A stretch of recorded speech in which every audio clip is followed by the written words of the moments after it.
Before we dive in, here's another show you can enjoy in the True Story FM family of entertainment podcasts.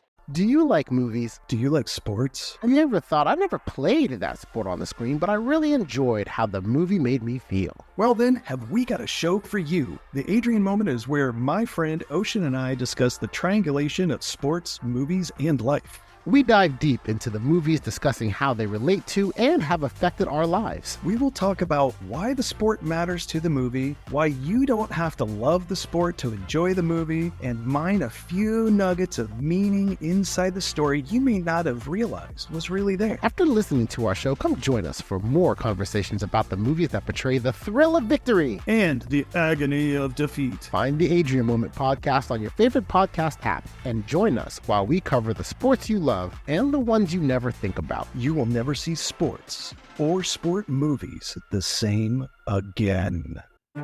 Hey, psst. Hey, you see that Snickers over there?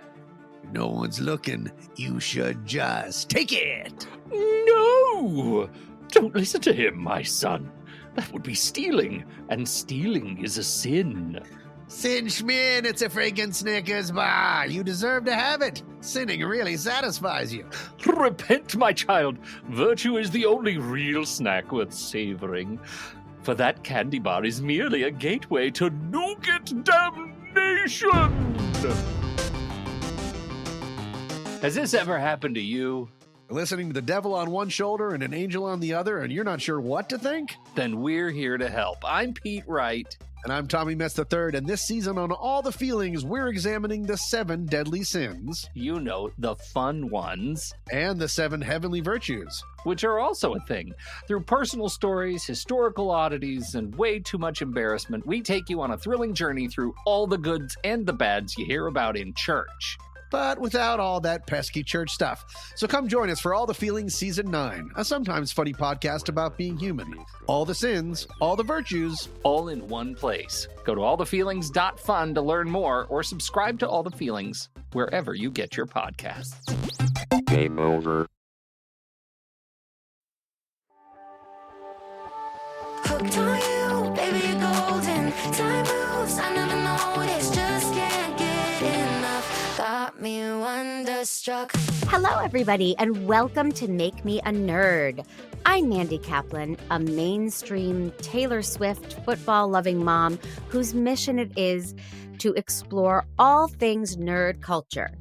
You know, sci-fi, fantasy, the longest-running reality series on CBS, things that are just so nerdy and out there. Let me explain. I have decided that in addition to exploring all of the wonderful world of nerdery, I also want to just figure out some shit that I have been missing out on my whole life. And that's where my guest comes in. He is, I hope I get this right, the editor-in-chief of Entertainment Weekly. Oh my God, I can't believe I know the editor-in-chief of Entertainment Weekly. He is one of my most beloved miscast performers. And to be honest, world, he's just one of the most kind-hearted, intelligent, hilarious, cool people I know. And husband to friend of show Matt DeGroat, who did James Bond. This is Patrick Gomez. I need to record that and just have it be my voicemail or something. Patrick, this is being recorded. You know that, right? That is true. I can actually use it. Yeah. That's amazing. Oh my God, I have that in perpetuity. It's so great to be here. You are also one of my favorite people, and so it's nice to just. I know it's being recorded for other people to listen to, but I will take advantage of any opportunity we have to just chat for a while. Right? Although this is one of the first times we've done it without a margarita in our hands. That is So- true. I mean, we could fix that if we wanted to, but sure. Or No. maybe some Outback Steakhouse. That'll seem relevant later. Right. No, I got it. I wanted you on the podcast so badly, and you happen to be an expert in competition reality shows, right? This is your beat for your job and Oh yeah. for your heart. I mean, this, if you could create a dream job, this would be it. Oh, 100%. Yes. So I'm at Entertainment Weekly now, but I started my full-time journalism career at People magazine, working doing a little bit of everything, but really where I got my footing was saying yes to any opportunity they asked of me. And one of those was covering the competition reality shows, which I already was a super fan of. And so, I was going to So You Think You Can Dance every week. I was going to American Idol every week. I was going to Dancing with the Stars every week and interviewing the contestants and the judges. And that was something that really got me started in writing a ton for people. And then when I moved over to Entertainment Weekly, as an editor overseeing all of our TV coverage, I wasn't maybe in the trenches and going to the shows every week, but was still intimately involved in following them, which, as you said, was a dream job, given that it's it's the TV that I watch anyway. Right. I love the competition reality shows. No diss to the unscripted reality series, as we would call them, which is more like the The Housewives and Housewives. Yeah. Real World and that sort of stuff. I've dabbled and watched seasons or episodes here and there, but my real For passion, work. quote unquote, for Let's, work. No, of yeah. course. Mm-hmm. Uh, but really, the competition shows where you can dig into the strategy and the intricacies of what's going on there is really where I find my passion. That, and as well as, like, amazing scripted television too. I don't want to discount that. I also love that as well. But this Right. is this is what I s- this is my book club. Right. Talking about But this. when I said what kind of nerdy stuff are you into, you're really not into sci-fi fantasy specifically.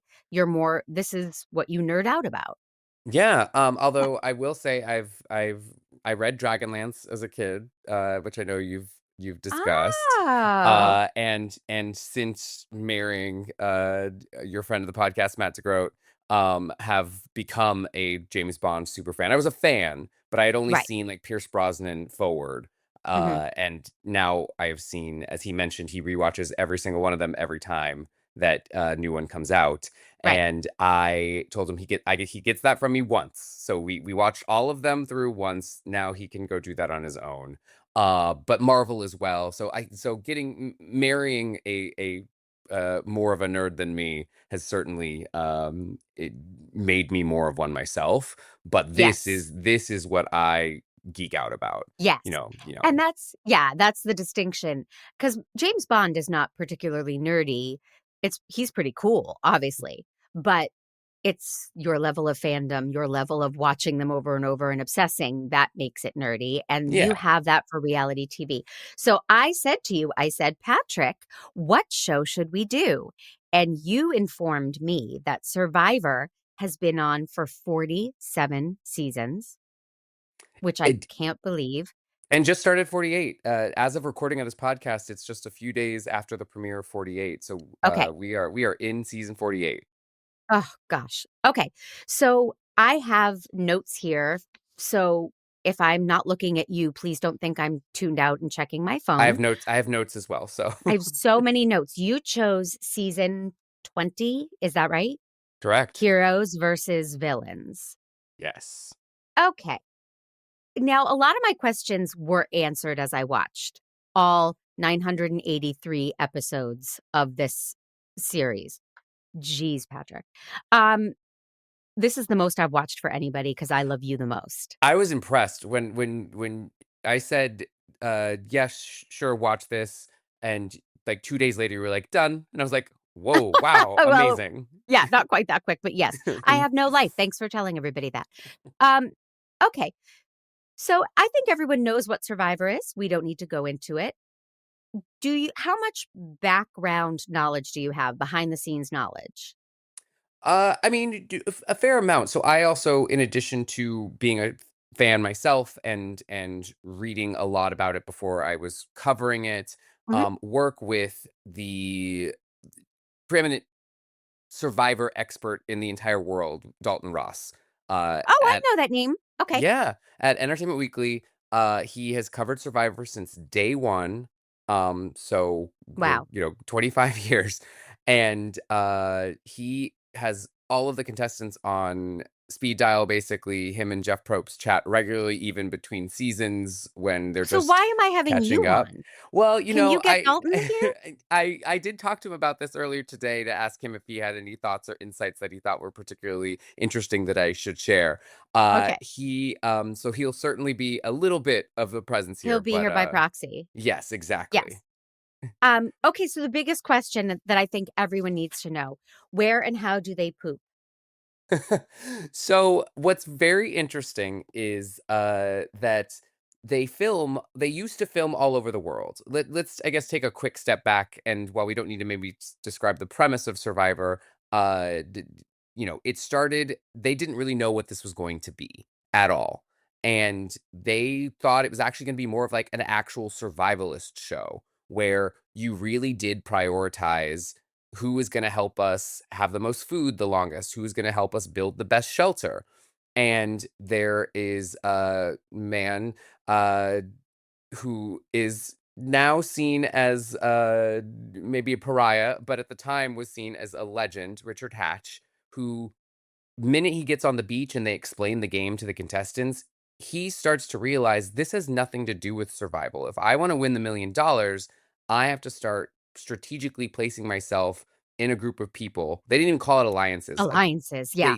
that was not even a word anyone knew or used at the time, and he didn't even use that word really. Um, Mhm. he just knew he had to surround himself with people who could kind of protect him and help get him to the end. I mean, that first season, there was a guy that just voted alphabetically he was like, well, if your name starts with an A, I'm starting with you. Now, there's been some retroactive thoughts that he actually was being very strategic, and he realized that all of his alliance members, again, they didn't use that word, but all of his Right. alliance members were later in the alphabet, Okay. which means he could have been saying that to save face and not make any enemies, while still, yeah, voting out the people that he wanted. I'm getting a little in the weeds, but Richard Hatch really determined that this game wasn't going to be about survival. This game was going to be about strategy and really forming these alliances. And that is really slow as it goes on until we get to uh season 7. Really, like seasons 2 through 7, it's the Wild West, and people are making decisions at random. Season 7 is when we really start to see the show form in the way that we now somewhat know it to be. And then there's other evolutions that we get into. I've totally gone off track of your question, which Poop, is very Patrick. important. Where do they Poop. poop?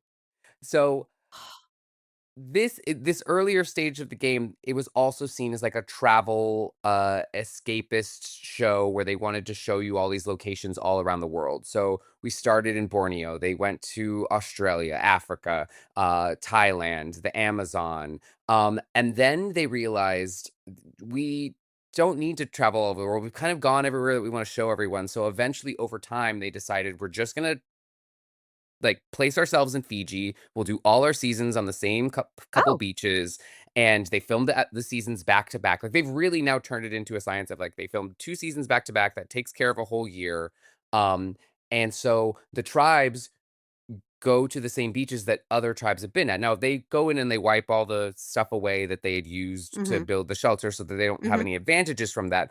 But what's very interesting is I believe it was last season, season 47, a contestant found a clue to a hidden immunity idol, and they found everything they needed to, but they didn't want everyone to know that one had been found, so they buried the clue in a random spot and hoped some people would find it. Well, a contestant from the previous season then tweeted out, just so everyone knows, wherever they just made everyone dig for like an hour looking for a clue was where we would poop. So they kind of determine where their They pick an toilet for the area, season. They that's where dig you a go do hole, it. and that's where you go Do they to. provide toilet paper? Does production provide toilet paper? Most of my questions are about poop. Is that cool?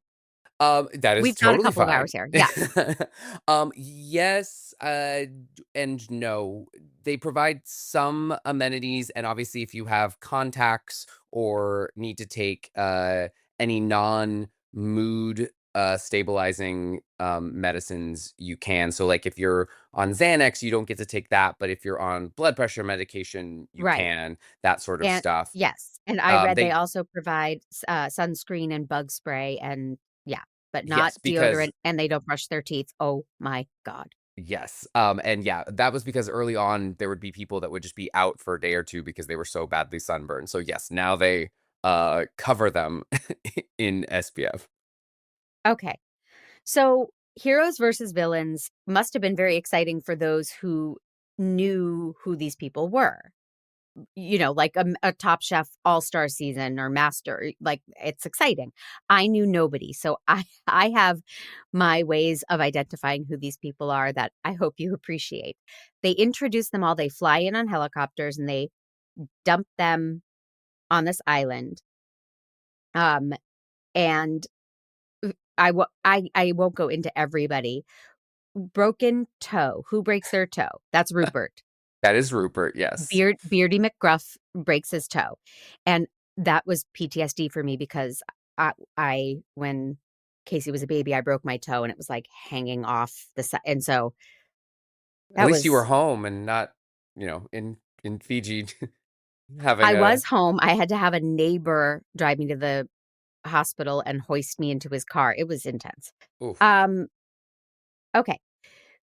The, the first time I wrote, "I hate you, Patrick," I said, "Oh no, they're gonna kill chickens. I can't watch. I hate you."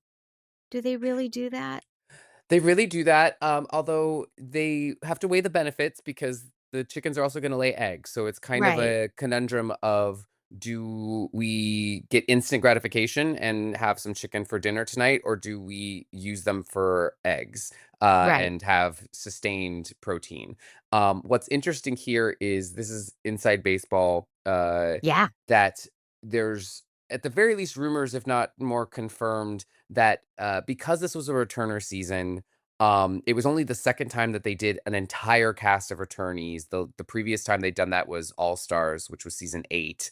So Mm, it'd been a while, and every time they have returners, there's an expectation that they have a minimum that they're going to get paid. Some of them that are bigger stars are probably negotiating bigger numbers in that, and then we assume that there was at least a handful of them that said, "Sure, we're gonna go out there, but you need to make this slightly easier for us than it would be otherwise." Because it right. is a little random. These sometimes you get to win chicken, like, at a reward challenge. Uh-huh. These chickens just happen to To run show up up. on the Right. beach.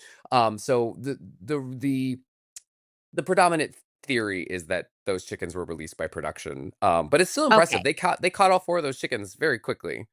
There were a lot of chickens throughout. I didn't watch any of that because I can't bear it. Fair. No, fair. Um, and then I asked about, like, bananas and fruit. Is production helping by making sure those things are all I mean, you can't bring people to an island and starve them to death. I So mean, production knows they have to know, okay, there are fruit-bearing trees and plenty of them and right? they I mean, the environment is the environment, so they're not going out there and planting a fruit tree right before the contestants get out there. That being said, especially now that they're going back to the same beaches, they did choose locations that do have a bunch of coconut trees and banana trees and Mhm. such. So they're making sure that they have enough that they're not going to starve to death. And Right. obviously they can win rewards and they have rice. But I mean, as you see through the season, I mean they They lose a get lot of skinny. weight. Yeah, they get very And skinny. do We they always fatten up before they come? I tried to read and it said some do. Some do. There was one season where a contestant, said she gained, I think it was like 15, 20 pounds by eating like a ton of pasta so that she would have weight to lose when she got out there. And then she got sent home first. And at the reunion, they asked her if she regretted, and she said she still hadn't lost the weight, even though it had been like Right. a year, still hadn't lost Right. that weight that she'd gone to gain. But there's pluses and minuses to that because in a lot of the like men and women who work out a ton, and are really fit go through this because if your body's used to getting a lot of food, it wants to continue to get a lot of food. So yes, Mhm. she put on the weight so that she had weight to lose, but at the same time, her body got accustomed to that much food. And had she actually stayed out there, I don't know that it would have been beneficial that she had put on that weight Right. because her body would have been like, wait, what are we doing? There's also contestants, and one of them was on this season, that play back to back. Who And was that? So that's Russell Hantz, which we can get into him in a Joey second. Gorga, right? Good old Yeah. boy Joey Gorga. That's my note. Oh, Yes. he's evil. Yes. So there's been people like Russell Hantz that play back to back, and they've really can mess up their metabolism and bodies. There's a man named Zeke, the first openly transgender man to play Survivor, and he did back to back seasons, and I've become casual friends with him, and he talks a lot about how his body still years and years later has not recovered from Mm, like the ups and downs right. of depriving yourself of food. So that is very real.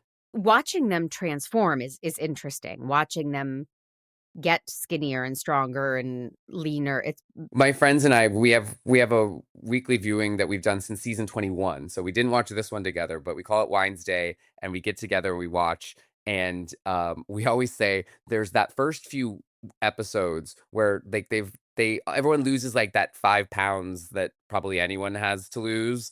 And you're like, oh man, they're looking real good. And then by the next week, you're like, oh no, they're scary skinny. yep.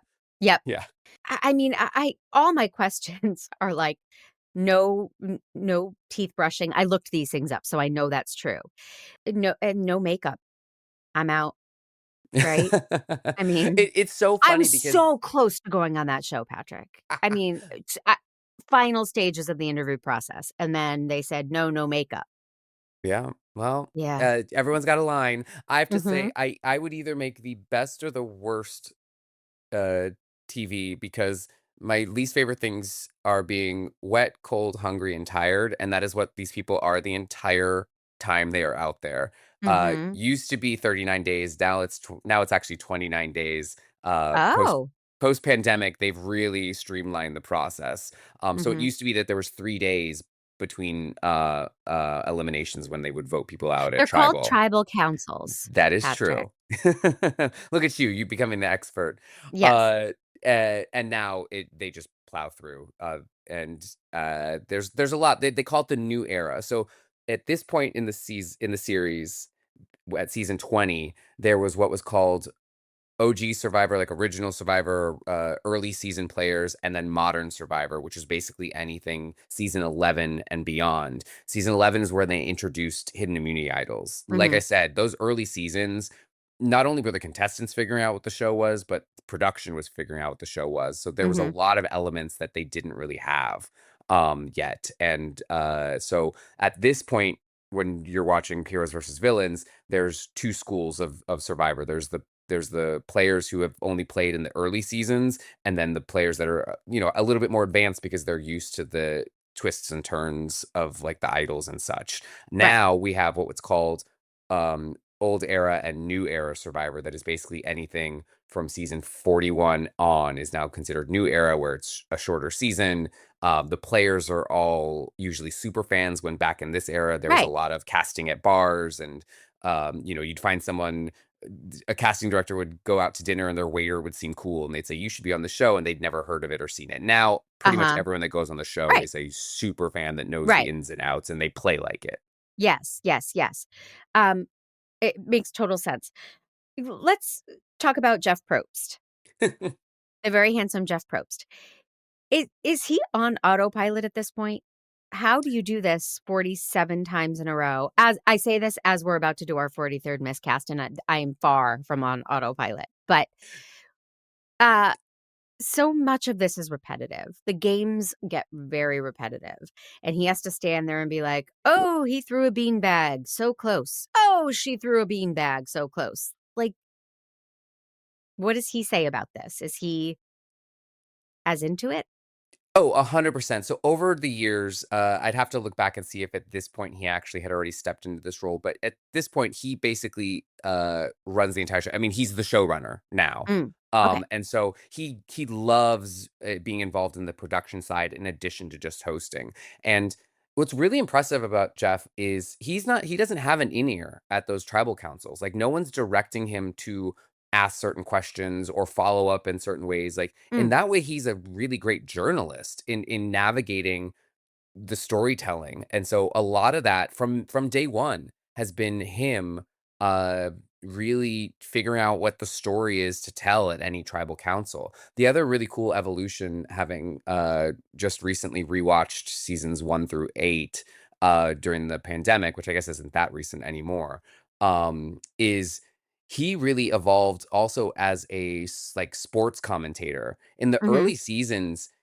he would do very limited voiceover, and there was a lot of lower third graphics kind of being like, Hmm. this team's in the lead, this team's in the lead, and you didn't even hear him. And then Hmm. over the course of the series, I would say maybe by season 8, but really not even then, later on in like the teens, is when he really started to commentate like you're Uh-huh. watching a football game or something. Oh, he was Um, into it. oh yes, very into it. But Yeah. fans love and hate Jeff for the ways that he can kind of nudge people, and we often say newer players talk a lot more at tribal council Hmm. because they're like, oh my god, Jeff asked me this question, let me answer. More experienced players know when to shut their mouths and not really answer a question. And they also know, Ah. so you see some contestants, I think coach at one point flips off Jeff during a challenge. The other really cool thing about returning players is that they don't reveal, I mean, it's like they know They know Jeff and Jeff him. is a friend, Right. so they can be irreverent towards him in a Right. way that There was a lot of that. first time players do not. So Right. that's also really fun to see him during returning player seasons And kind of how have did he to get the be job? sassed. How I did mean, Jeff Probst get the job? Auditions, they were looking for a game show host type who was willing to do this? yeah, and actually, Phil Keoghan from the Amazing Race, that's how he ended up with Amazing Race, is he had was also in the running for this job, didn't get this one, but got Amazing Race, which started around the same time. Oh, wow. Okay. Yeah. I didn't realize how little I knew about all of that. Um, Let me just, if anyone is listening and thinking, oh, heroes versus villains, I don't remember who was on that season or what happened that season. I am going to go through the teams so fast. So the heroes are Rupert, Beardy McGruff, JT, who belongs on Southern Charm, James, who can do stand-in work for Jaimin Hansu, Tom, John Slattery, Colby, who's Guy Smiley and has weird Tom Cruise energy, Cerie, gangster in Oprah suit, but she seems too sweet for this, is what I wrote. Amanda, the natural beauty, Stephanie, down to earth, Candace, blonde med student, and Sugar, whiny topless pixie. That's the heroes. And Patrick is laughing, so that makes me very happy. Here are the villains. Russell, the good old boy Joe Gorga. And nerds, Joe Gorga is a character from The Real Housewives of New Jersey. Jerry, she has curly hair. That's all I wrote. Coach, 80s movie bad guy. Rob, from Boston. I've dated him, many of him. Sandra, angry with cartoon eyes. Randy, a mangy Brett Favre. Courtney, she's tiny. That's all I wrote.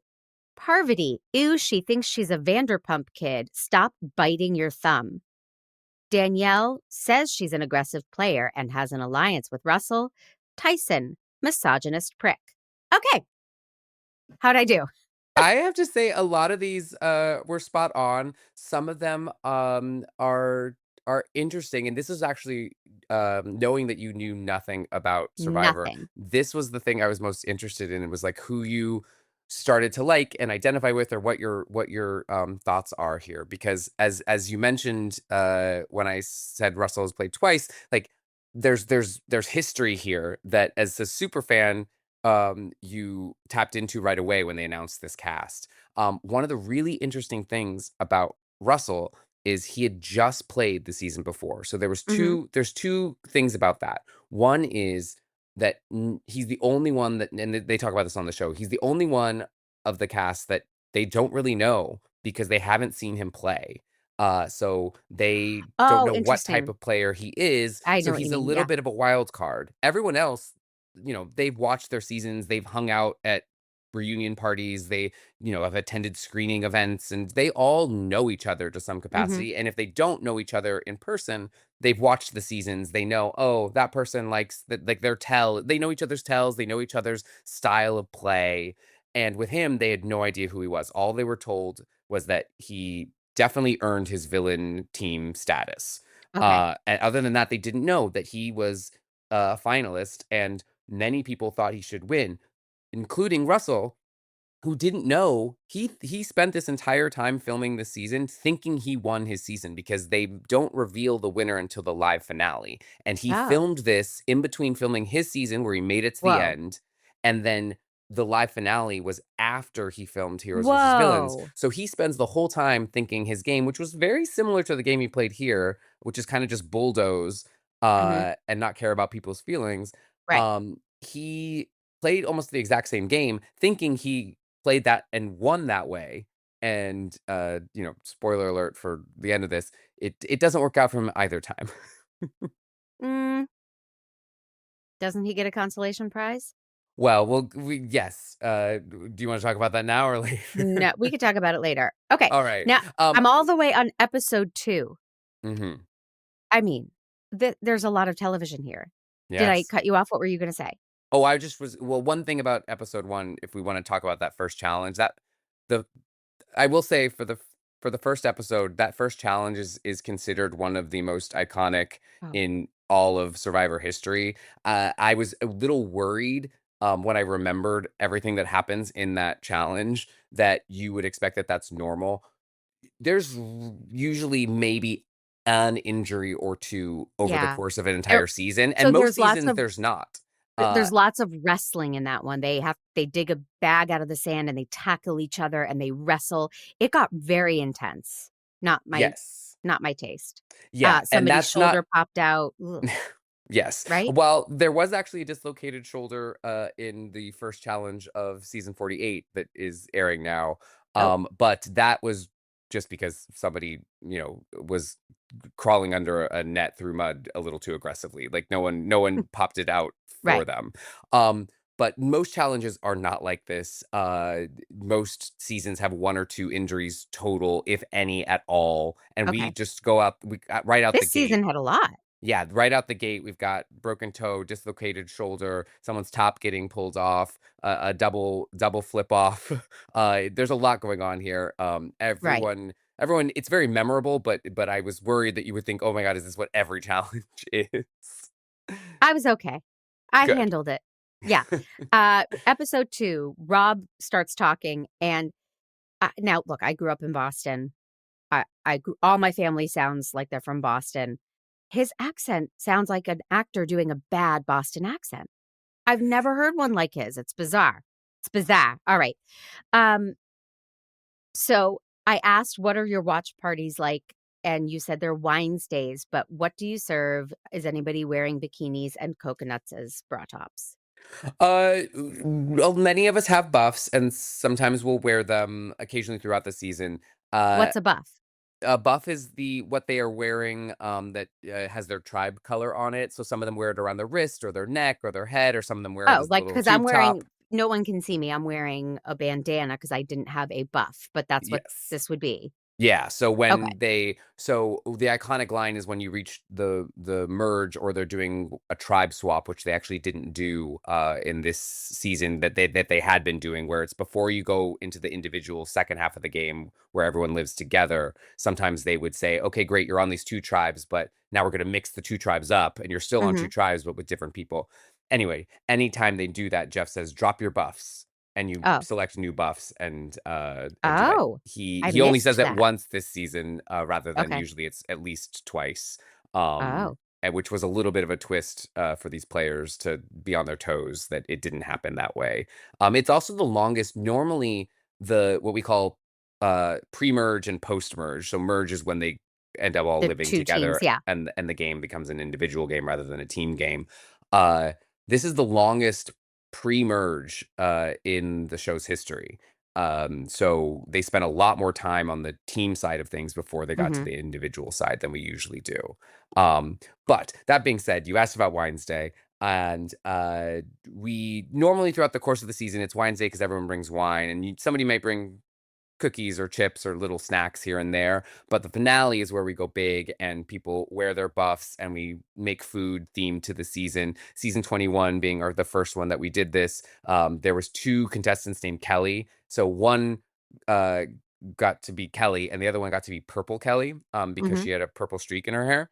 And so we made things like Purple Kelly potatoes, or other seasons. There's been an iconic moment that was all of about a certain chain restaurant, and so we all had to either order things from that chain restaurant, Mhm. or recreate things that could Recreate be them. served there. Yes. And so we go big for the finale, which is always a lot of fun. So normally no food, just a lot of wine. How do I get invited? Okay. Standing Um invite. Sweet. You heard it here, folks. Uh okay, I wrote it's so sweaty I gasp so much when someone trips or slips. This was not made for Jewish mothers to watch. I mean, I watched the whole thing like, "No, you're going to hurt her. Stop." Like it's yeah. They Um certainly do less. They used to do a lot more, like, some of these challenges are very like one-on-one combat of just like, all right, run at yeah. each other as fast as you Yeah. can and see who's still standing. They do Right. a lot less of that, again, I think, because of the injuries. And it's also just less fun. I mean, there's some, like, WWE wrestling sort of Yeah. uh fun in that, quote unquote. But after you've seen one or two people do it, you don't want to watch 20 people do that Well, there's a over and lot of over. repetition, and I wrote show don't tell CBS because there's a lot of here's what's about to happen. And then they show faceless producers demonstrating like you're going to take the thing, you're going to run over here. Then they do the thing.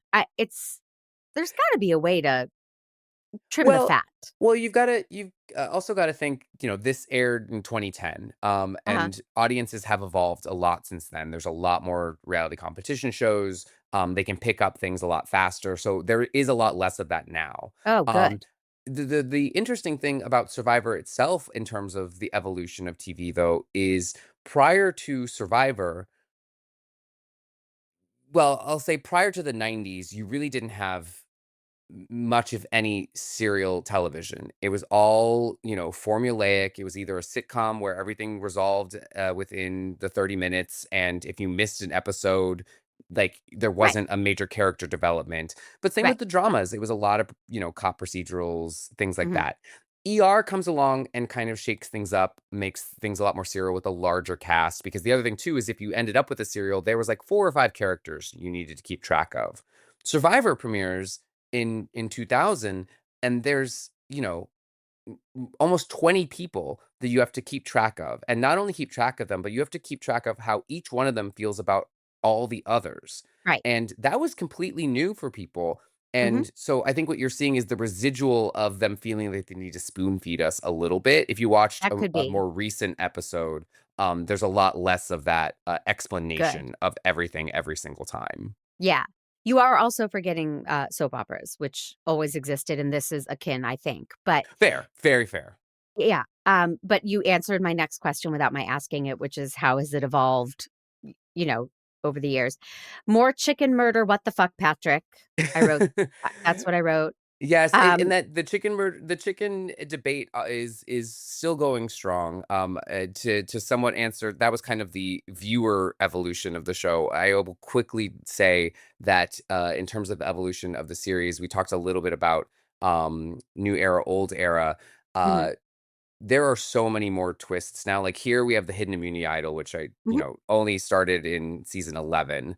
At one point, we get things called fire tokens that they tried for a couple seasons that everyone hated, that they got rid of.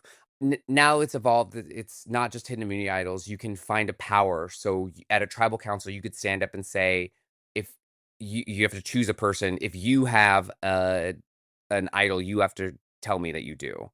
And mhm, they can't hide it. They have to say, yes, I do have an idol. And that actually mhm. gets really interesting, because right before tribal, people may switch like, they'll be like, hey, hey, I'm giving you my idol for this one tribal. And then the other person has to, that person has to trust that the person's going to give it back. Right. This sort of thing afterwards. So there's a lot of new dynamics that they've added. But honestly, the reason this is one of everyone's favorite seasons is because the gameplay here is some of the best gameplay, and that remains true to the core. Much like I say about sci-fi fantasy and all of these things I'm watching and reading, is that I really don't understand the gameplay. All of these wait, it's you and me, right? No matter what, it's you and me. And then they lie and they go to the next person and say, it's you and me, right? That doesn't seem like gameplay to me. It's it's a load of hooey, Patrick. I I think it can be both. I think it can be both. It's most certainly is a load of hooey. And in early, that's another reason why people view early season players very different from, like I said, at this point it was called the modern era, mhm, because in the early seasons it really was day one, I decide these are my core four friends, and we are holding hands, and we're going to go to the end together. And mhm, that is what people did. And the challenges were really important because whoever got power, they decided who went home, and usually it ended up with one team, um, just eventually making it to the end together, and then may the best man win. mhm, As the game evolved and more people started watching it, they started playing a little bit more complicated. And mhm, in that, there's alliances, but the term they eventually end up using on the show, which they don't use yet at this point, is voting blocks, where it's mm, not an alliance, but we've all decided that for the next vote, the six of us, it's in our best interest to vote this direction. Now, that voting block may be a completely different group of six people the next time around, right. but they're doing anything and everything they can to survive, which is why I have to say, going into the start of this season, I was most excited. She's my all-time favorite player from when I watched her on Pearl Islands, which was season 7 in 2003. Was Sandra, because Sandra to me Oh, was already playing that way. Sandra is yeah, one of those angry players with who goes, cartoon eyes. yes, she will go left if she needs to, she will go right if she needs to. Her big saying, both that season and this one, was, "As long as it ain't me." And Mhm, to your point, it makes any sort of alliance out the window, but that's how she survives. And right, I've always thought that that's a fantastic mentality, that you can't get too tied to anything out there. You're there for sure, $1,000,000. right.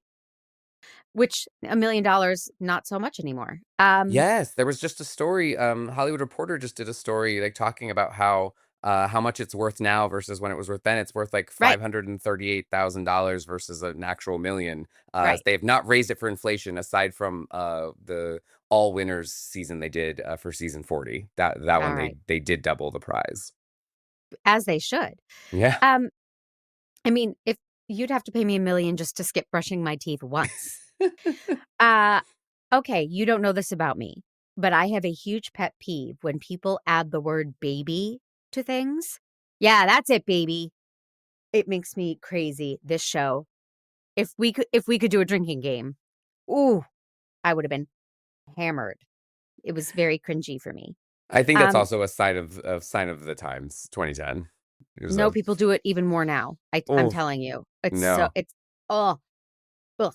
Um, and then okay, so episode 3, Rob is eavesdropping and listening to people, you know, plan and scheme, but we don't see a ton of eavesdropping. How is that possible? They're all in this one place.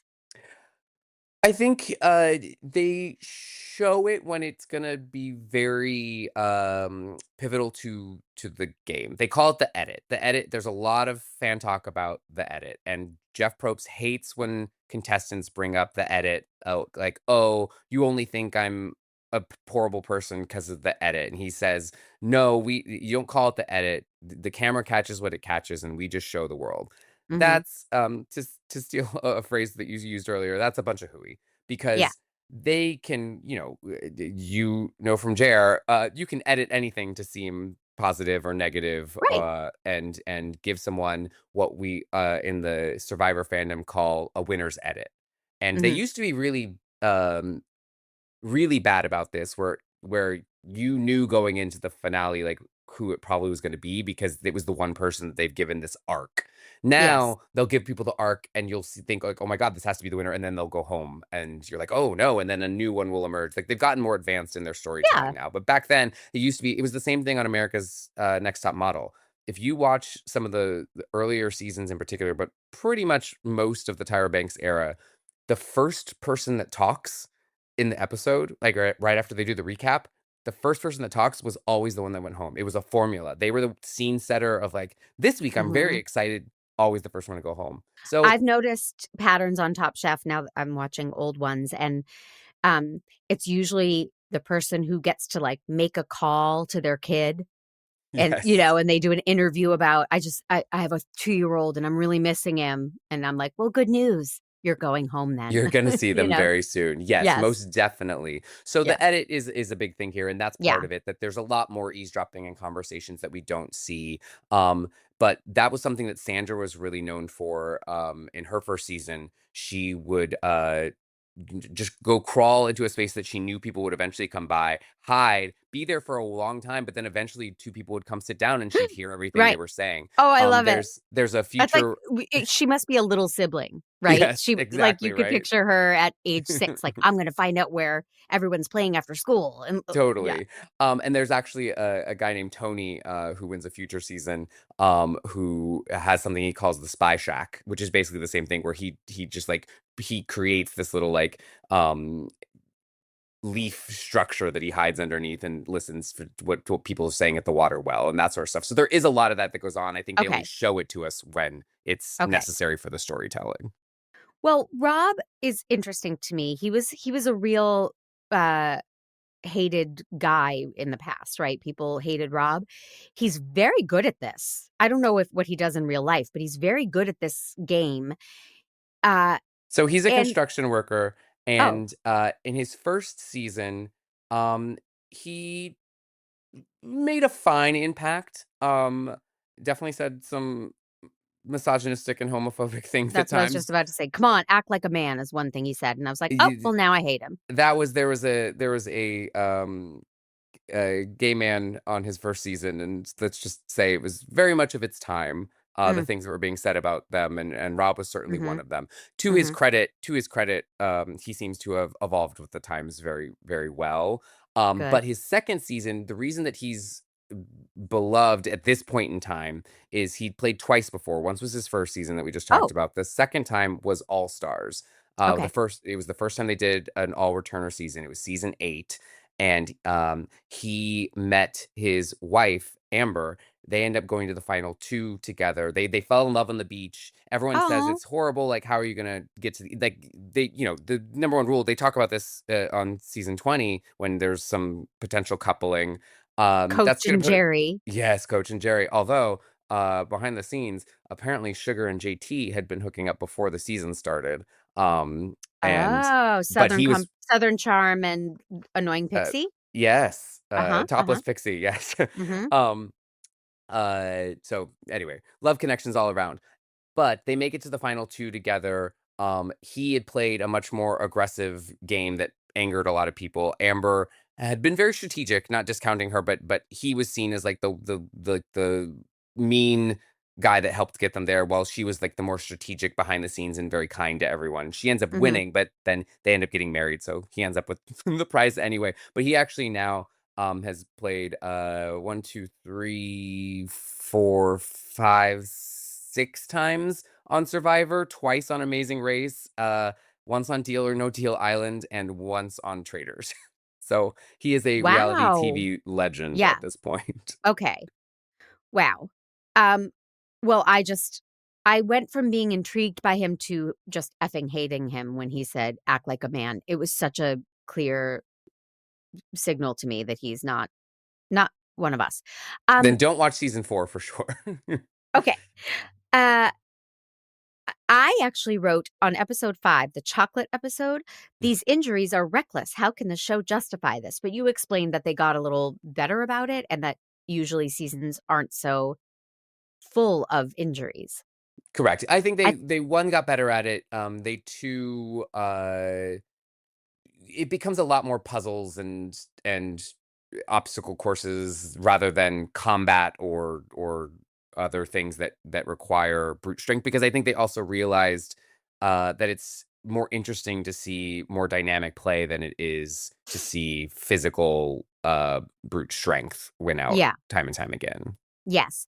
And teamwork is interesting. Like when they decide who's going to take charge and who's going to be a lookout and who's going to, like, that's more interesting than watching people attack each other. That does not do it for me. I will just tell you, any chance Jerry has, she always wants to be the caller when like they have to like navigate something, and she has never been good at it, and I don't know why they continue to let her be the caller because I don't think she's ever been successful at doing it. That's what I would want to do. The coxswain of Survivor. Yeah. Um, okay, so episode 4, and I don't have deep thoughts about every episode because who's got the time? But Sears was still around. It made me go, aw. And then, because they got a Sears catalog or something. And then, why are they voting off Colby when he's the strongest player? Or at the time, around episode 4, he was like physically strongest, but people kept trying to vote him off. I thought, don't you want him there to help you build more shelter or whatever for a few more weeks? And that's where that's where the chicken or the egg literal conversation kind of comes back around of, are you looking for instant gratification of this makes my life easier, or are you looking 15 steps ahead and saying so and so might be harder to beat if we make it to the end? The other thing that was going on with Colby, and I don't know how clear it is to somebody that hadn't seen him play before, because he had played on the Australian Outback season, which is season 2. It's the most watched season of all time for the Oh. series. It was also the longest. Season 1 had been such a success, and they had taken them out there for 39 days for season 1. They upped it to 42 Oof. just because they wanted more episodes, because Mhm. CBS was like, this is a giant hit, so they had him out there for longer. It was the most watched season ever. He was a major star of that season. Came back for All Stars. Didn't really nothing super notable about his time on All Stars. But with this one, he kind of showed up and didn't seem to be having a good time. Like the Colby you see in this season, I think anyone who knew him from around Survivor before Mhm. um, kind of knew he didn't really want to be there, which Oh, ultimately I think made him stay longer, because his lack of interest in being there made him an easy out at any point. less Um, threatening. which honestly, I don't think it was strategy on his part, but could be a good strategy of being like, you know what, I could go home whenever, because then they're like, okay, well, why don't we get out somebody that we know would be harder Right. to get out later, and we'll just get him out whenever it's an easy vote. Right. So Well, the he easy didn't leave votes usually episode usually 4, not. but people were voting for him like crazy. I was shocked because I Yeah. thought, if I'm on his own teammates were voting for him, and I thought, well, I would want to protect him and keep him around. He seems like a strong player. Um, he also, there was something I said, Tom Cruise-y. There's something I don't trust about his eyes, like his intensity. I don't know. That's fair. Yeah, I mean, Colby at the time was seen as, you use Tom Cruise. I mean, but like when Australian Outback season 2 aired in 2001, he Mhm. was seen as like the hottest guy on TV. Wow. So he walks into that with that, and he played that first season and All Stars with Jerry. So there's a lot Mhm. of history here. Okay. Rupert also played All Star. So a lot of these people have played together. Like there's a lot of stuff that comes into play in terms of past relationships. And then, like I said, between Sugar and JT, actual relationships. So there's a lot going on behind the scenes inside baseball beyond what we see on camera that's coming into play here too. I love it.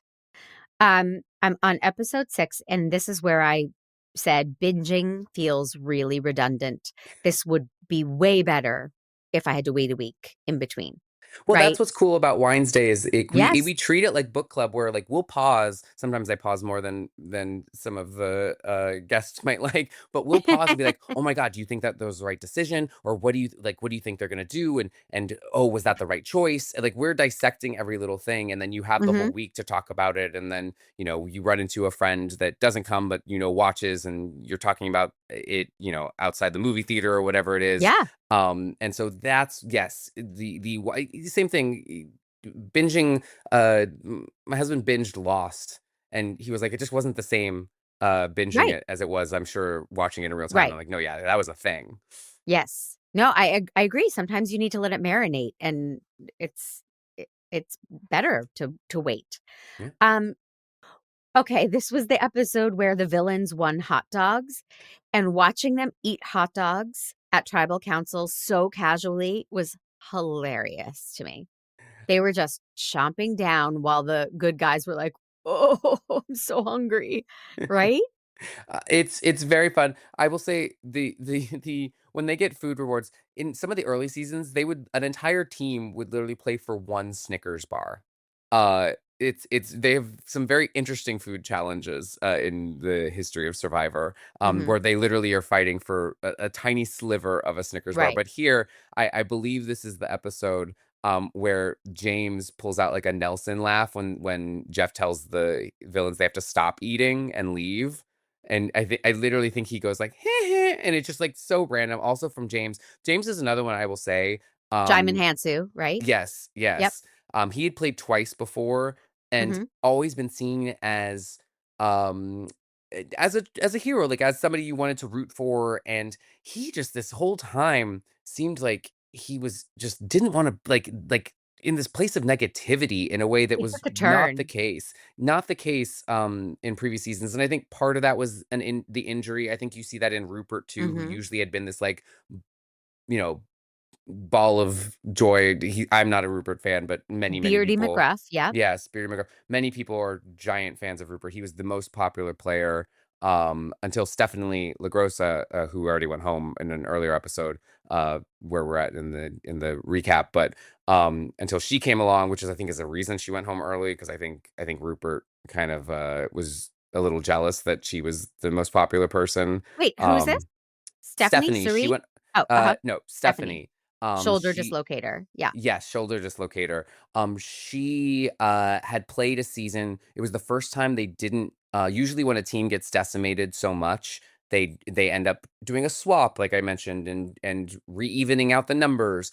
And this season, they decided not to. This was season 10 in 2005, and uh, so it came down to her and one other person that were on their tribe, and then Mhm. eventually one of the two of them lost, and she then as a single player got placed on the entire other tribe for the single player portion of the game, the post merge, Mm. and that just really endeared her to a lot of people, and they let her come back one more time alongside her other her last standing teammate.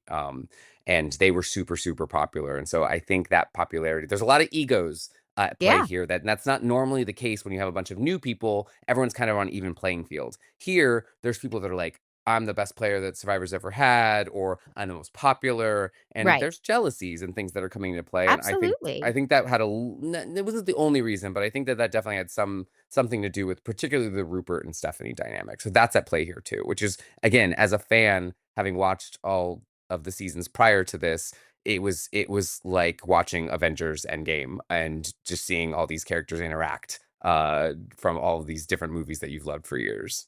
Well, referencing a movie I've never seen. Yeah. Um, so Rupert is like I know I'm older than you, but this old wrestler named Captain Lou Albano, Mm. he's very, very curly, wacky hair and scruffy and beard and loud and big and then they give him when you get voted off, I assume you get to go shower and go to a hotel.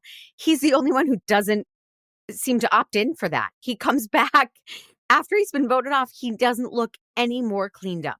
It's hilarious. Everybody else is like wearing makeup and groomed. Not Rupert. Not Rupert. I think that's just what he looks like all the time. He He stands could his ground. Yes, he comes back and plays a season that was blood versus water themed, which is returning contestants um, and their relatives or girlfriends or boyfriends, significant others. Mm, And he plays with his wife. And mhm. yeah, I think Rupert kind of just is like he is on Survivor all the time.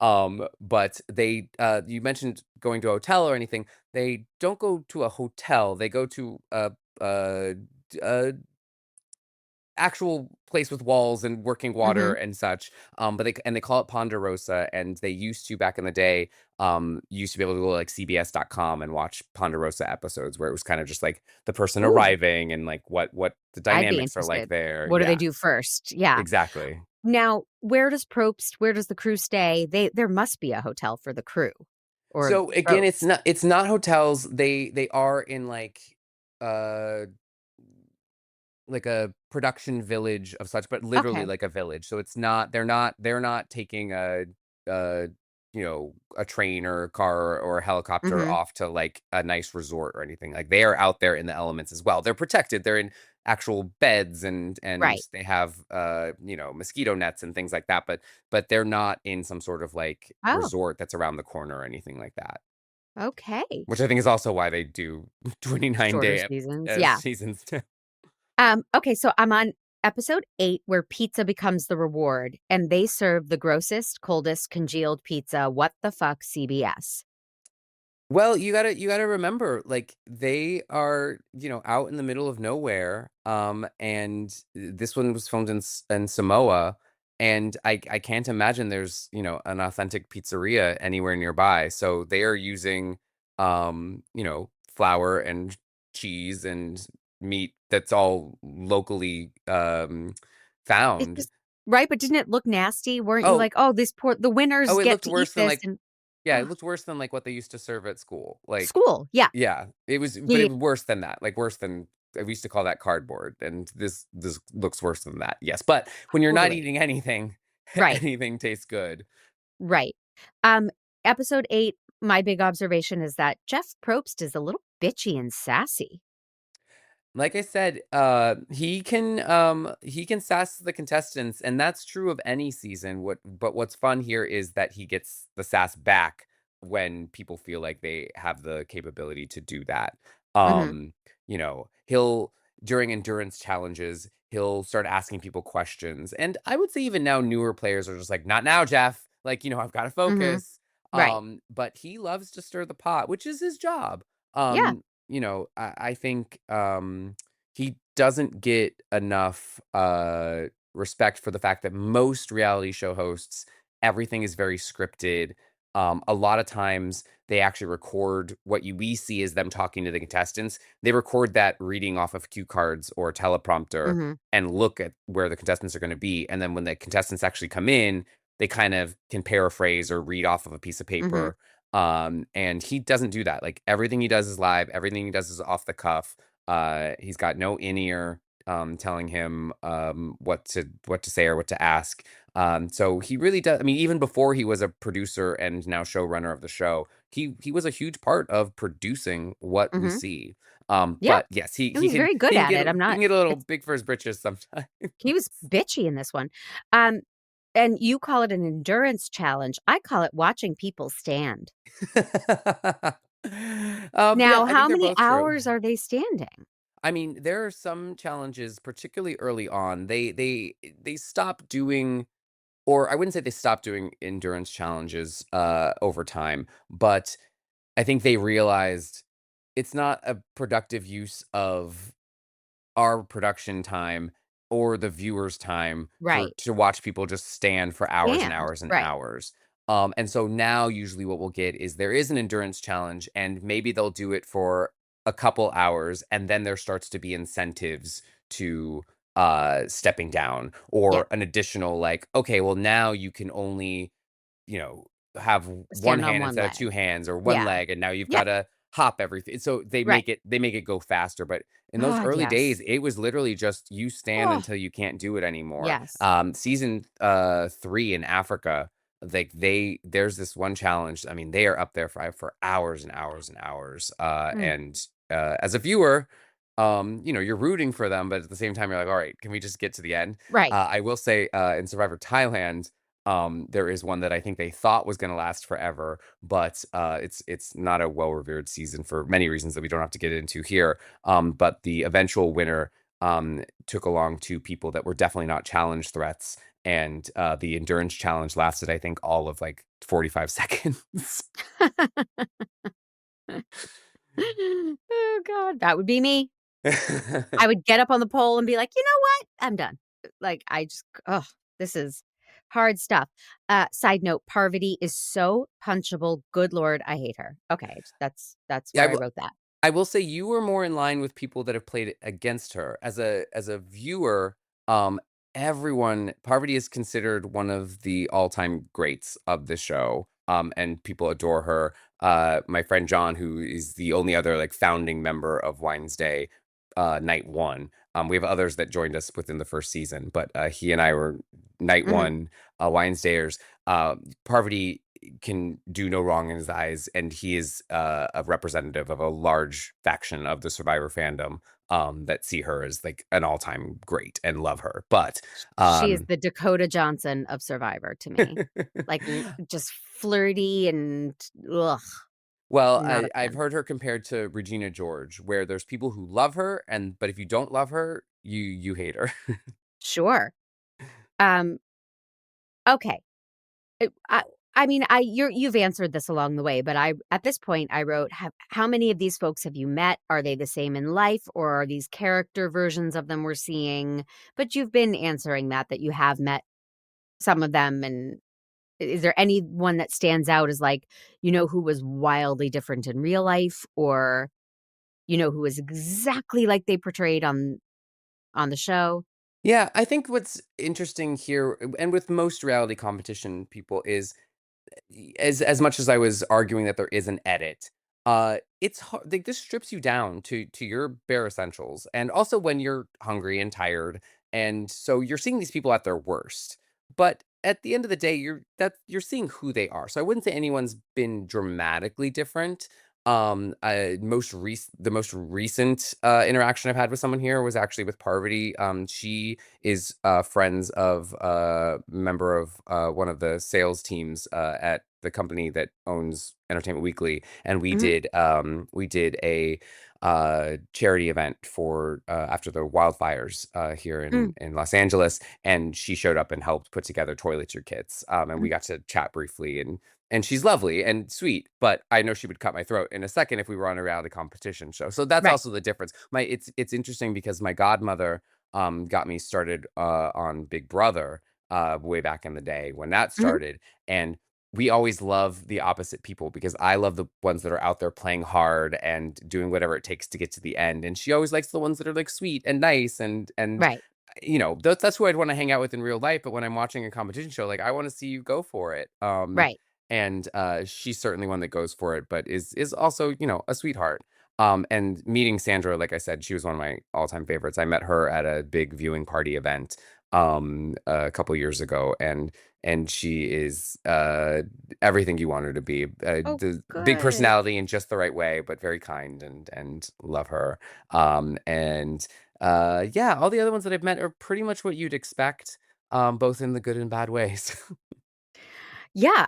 I mean, there's so much we're not talking about because, it's we just a we could be here podcast. for, yeah. Right.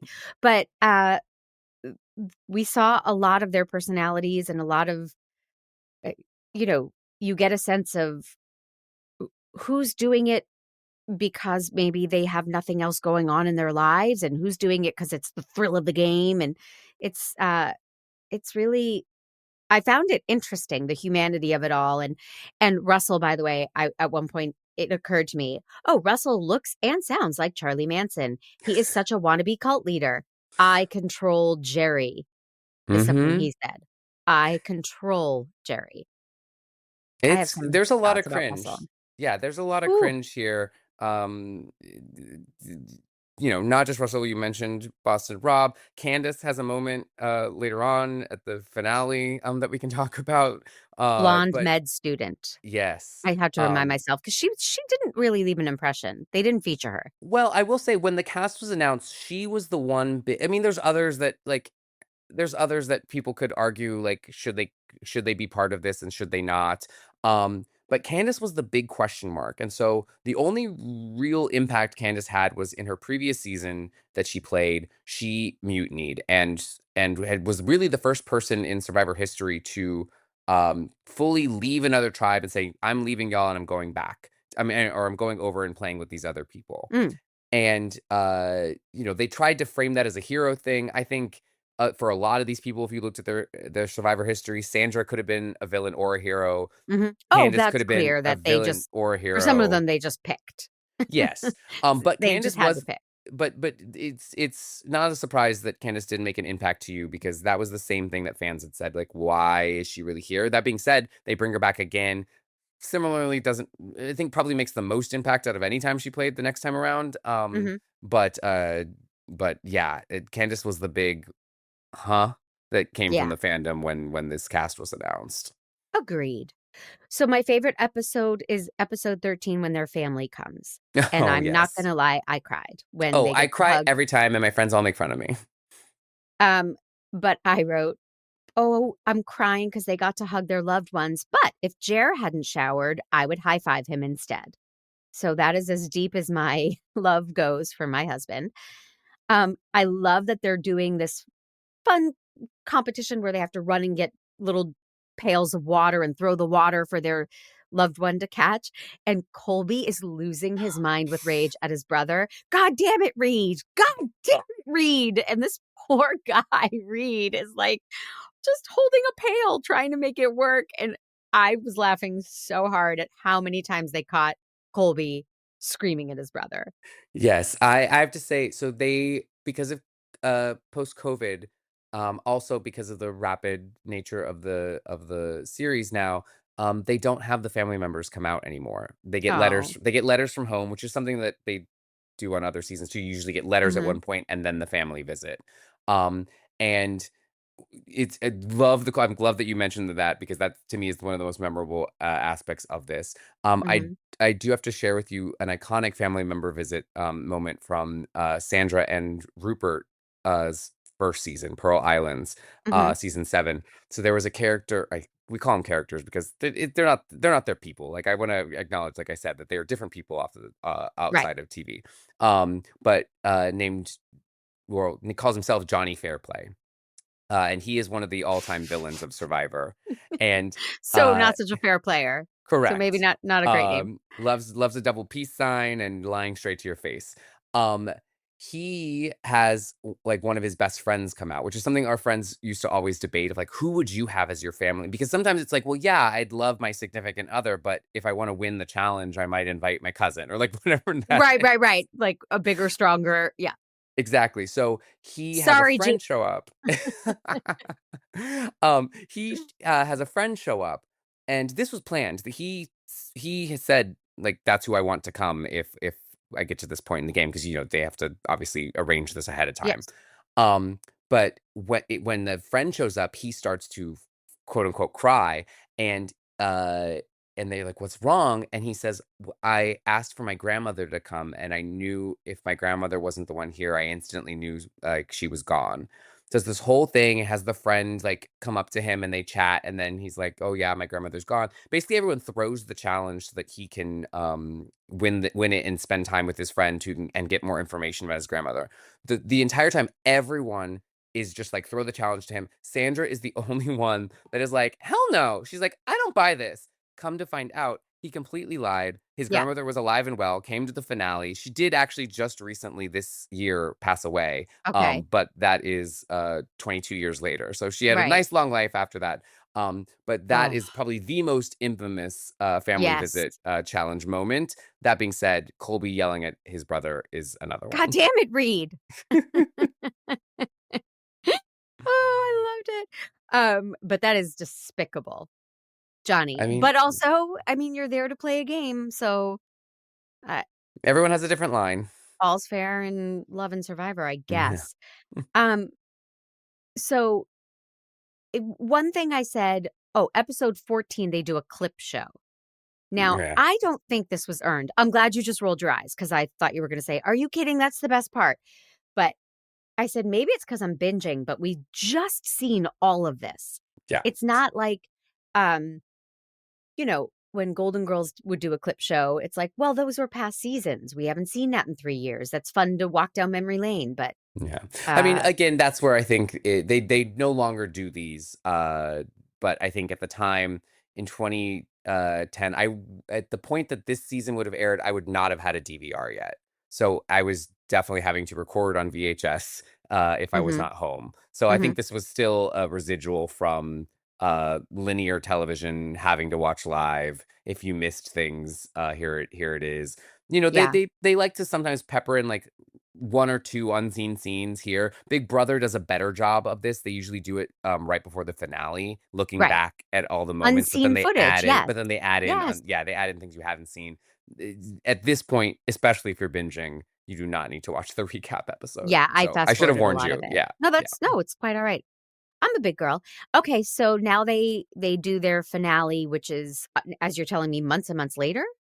So the live aspect of it. So basically, you get everything up into the winner being read. So all the questions that were being asked, Mhm. Candace making that horrible analogy to domestic violence. Oh, I don't When remember speaking that. about, so that happens when she's comparing Parvati's relationship to Russell. She says, her words, not mine, that she was like a beaten wife that couldn't get away. Mm, And that didn't go over well in the moment, and has not aged well either. yeah. But all of that happens while they're still Right. out on the Right. island, And and then they then gather in a studio months later. months later and reveal the winner. Yes, And the winner is Sandra, and I thought McQueen. that was a good I was like, "Okay, good, I can live with that." I was so happy it wasn't Russell. He was just Mhm. evil and gross. Especially once I started Charlie Manson vibes, then I was like, "Oh boy, this is," but just watch 10 seconds of him and you'll see it if you don't. My favorite moment of that finale, other than Sandra winning because she is my Survivor queen, uh, is when she throws his hat in the fire before they head into the final tribal to plead their case for winning. It was such a fantastic moment also as a fan, because in Russell's first season, which he had just played, to create chaos early on, he throws another contestant's socks in the fire, just to be spiteful and mean Oh, and create right, drama. right, And so Sandra doesn't know this because she hasn't seen the episode. So there right. was just this unknown poetic justice of her Mhm, throwing his hat, which kind of threw him off his game a little bit. I don't even think it was intentional on Sandra's part, to throw him mm, off his game. I think she just really hated him. yep. But it was great, and I don't think he would have won regardless of the hat in the fire or not. But that's my favorite moment from that episode. Well, but then didn't he win, like, fan favorite and get $1,000,000 anyway? Not a million, but yes, he won fan favorite. That is residual from the fact that he didn't win his previous season. So what happened there mine, in my and most Survivor superfan opinions, is again, speaking of the edit, um, Mhm. in his season, he was seen as, and he mentions this in season 20, that I think he has a very misogynistic name for the alliance, but he surrounded himself with two women that he felt like he could just drag along to the end. He did that in Heroes One vs. of them was Villains. named Squeaky Frome. um we see him do that with Danielle and Parvati, except for he Mhm. thinks he's playing with people he can manipulate, and ultimately I think, they prove to be more than he gambled for. But Right. one of the women that he did do that with was a woman named Natalie White. And the edit didn't really give her, they really leaned into Russell as a character, and knew that he was going to be a standout. So they showed everything he did, and Natalie was kind of just seen as this person that got drug along to the end and then won because everyone was mad at Russell for being Mhm, the person that he is. And so I think this was a somewhat of a make good, in fans saying you played the better game. mhm. And so that was really why he won that prize. I think, Whoopi and Goldberg most fans winning for think. Ghost. Exactly. It was it Yeah, was it was a make good more than anything, because like I said, gotcha. but although I will also say the ones that had won that before, like Rupert, Stephanie, others that have been fan favorites, they all kind of either went early or were kind of ho hum for most of this season. So I think he just emerged as that, uh, over the rest of them kind of split the vote, and then he rose above it. Mhm, gotcha. Oh, we did it. We did it. We did it, and now season 48 is airing, and is there a theme of neurodivergence for season 48 or just one Not or a two theme of characters? it, but yes, there is a character with a major speech impediment. There is a again, character, but a contestant, a castaway, as they would call them. Um, who is autistic or has autism, I should say. Uh, they have done a really great job over recent years of really making sure that they are telling um, a variety of stories. And part of that is they've had a contestant with one leg. Mm-hmm. They've had a contestant who was deaf. That actually was season 6 in Amazon. So Mm. even from early on, they Mm-hmm. have chosen to tell stories of people who are maybe physically slightly different than most of the other contestants. And that's always been great. What's been really special is that in recent years, the head of CBS put together an initiative. His name is George Cheeks, put together an initiative saying all of our unscripted programming has to be at least 50% BIPOC, Black, Mm-hmm. Indigenous, or people of color.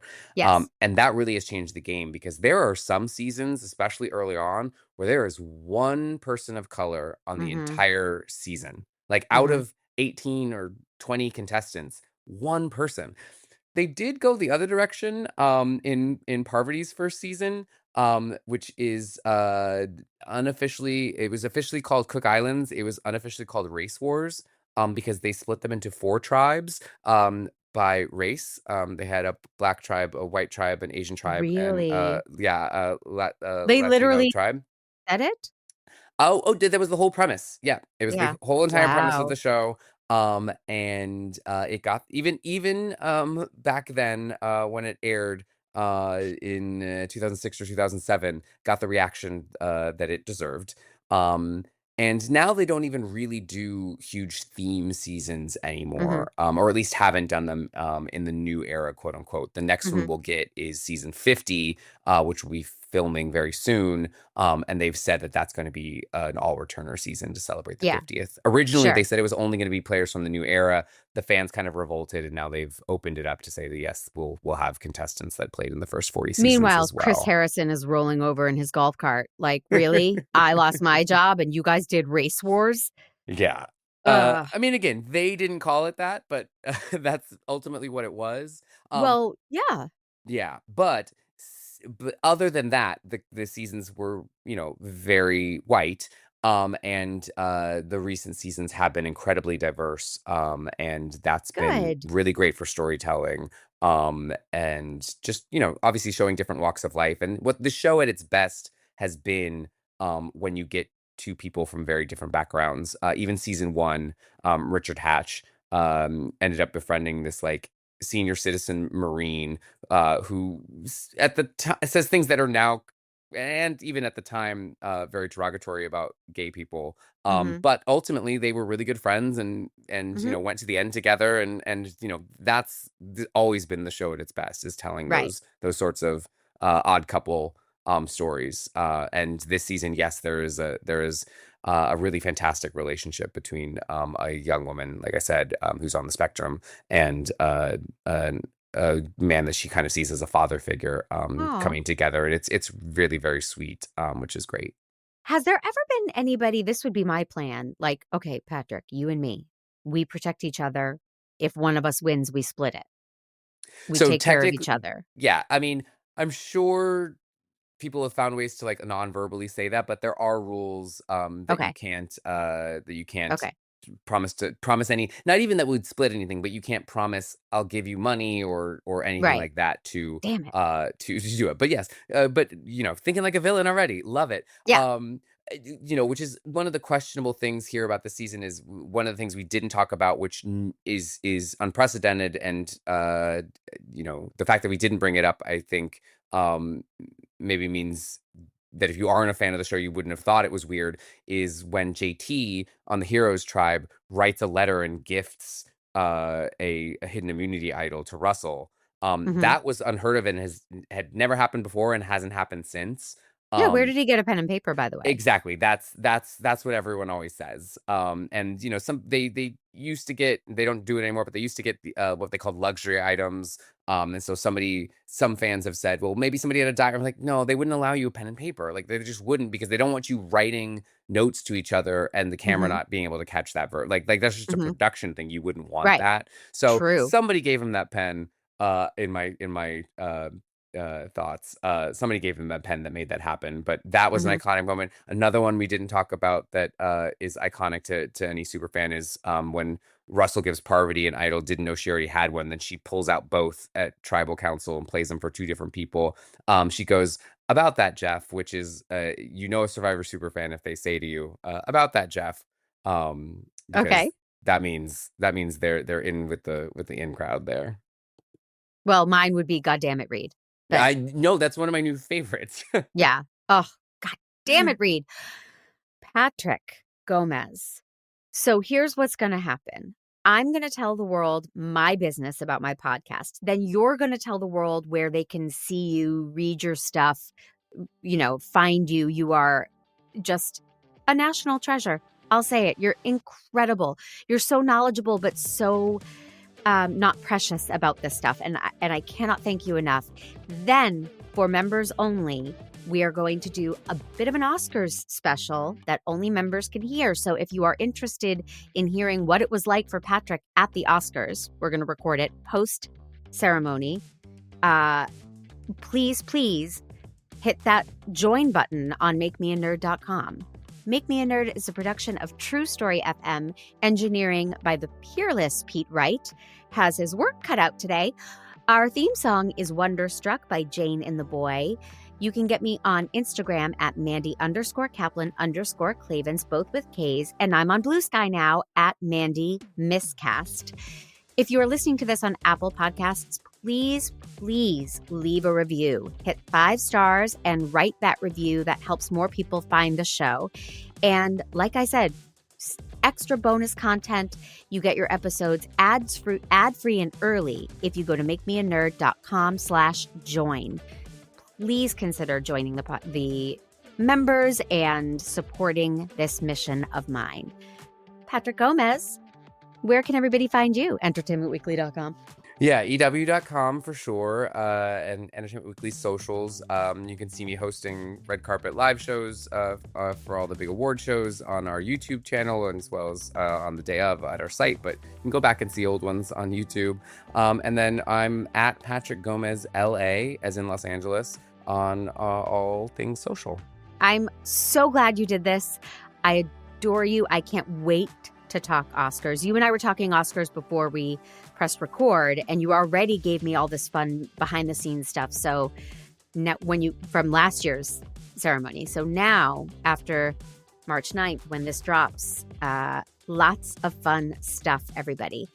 Everybody join me for more nerdery on the way. I'm going to try and make Tommy Metz III, a man you know very well, a nerd about Eras, the Taylor Swift movie. So we'll see how that goes. Okay, everybody, tune in for more. And thank you.